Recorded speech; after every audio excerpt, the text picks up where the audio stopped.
Hello, everyone. Welcome back for a little TLC. Over the last couple of weeks and weekends, I probably attended 4 or 5 MLK programs, breakfasts, services, service days, and all of that. I also have been bombarded with this news about DEI initiatives being rolled back due to some executive orders.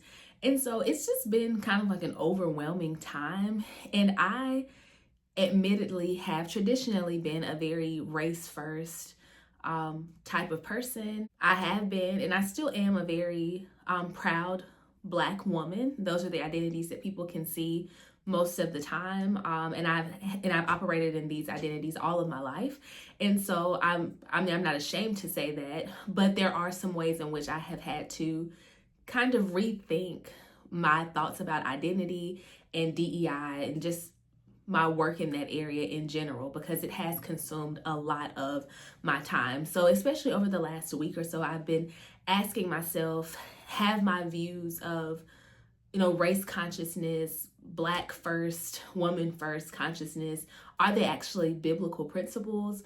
Are these things that align with what Christ wants me to do? Because at the end of the day, I'm a Christian, I'm a follower of Christ, I'm a disciple of Christ, and I want that identity, the fruit of the Spirit, to be what people notice about me. Something tells me that when I stand before the Lord on Judgment Day, He's not going to ask me about my race. He's not going to ask me about my gender. He's not going to ask me about any of the degrees that I have. He's not going to ask me about sports that I played. Those aren't going to be the questions. The Lord is going to be concerned about, one, did I have faith in Jesus Christ? And two, did my deeds reflect that I had that faith in Jesus Christ? And so I've really been thinking about that over the last week and a half. I've just been thinking about it. And so that's what I wanted to talk about today.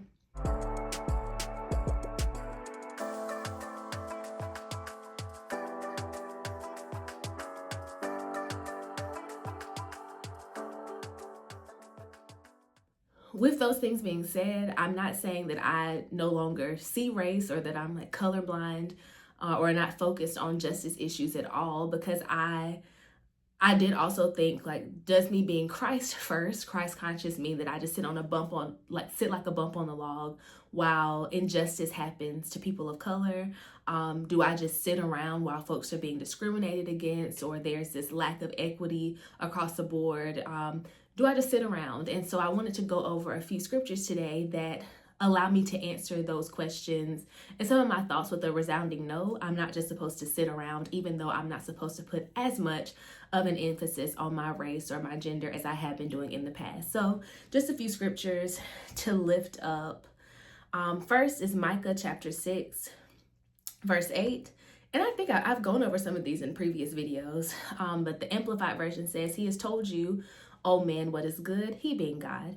And what does the Lord require of you, except to be just and to love and to diligently practice kindness or compassion, and to walk humbly with your God, setting aside any overblown sense of importance or self-righteousness." So the Lord is telling us what he wants there. In the book of Amos, chapter 5, verses 21 through 24, it reads, and this is the Lord talking again, very strongly, "I can't stand your religious meetings. I'm fed up with your conferences and conventions. I want nothing to do with your religious projects, your pretentious slogans and goals. I'm sick of your fundraising schemes, your public relations and image making. I've had all I can take of your noisy ego music. When was the last time you sang to me? Do you know what I want? I want justice, oceans of it.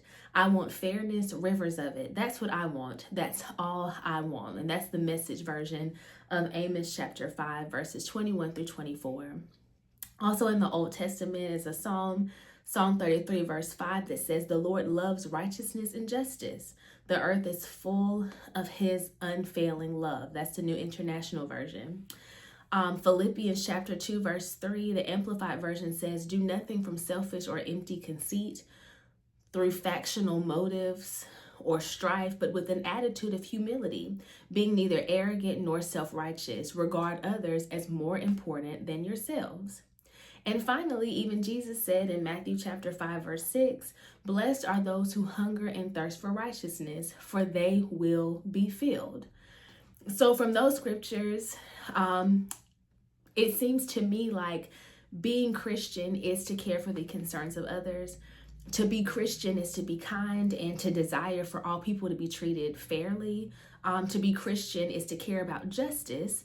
So I will continue to fight for equity, but I won't let it consume me, especially not just based on race. That's kind of what I've come down on in all of my thoughts and my research. So I'd love to know what you all think about this. Is it possible for us to balance race and or racial equity or just equity in general with Christian principles? How do you put your Christ-like identity first in a world that definitely sees race, sees gender, sees all these other identities before our spiritual beliefs? Yeah, how are you all doing it? I would love to have some tips. I hope everyone has a wonderful day and a wonderful week, and I will see you next time for a little TLC. Bye-bye.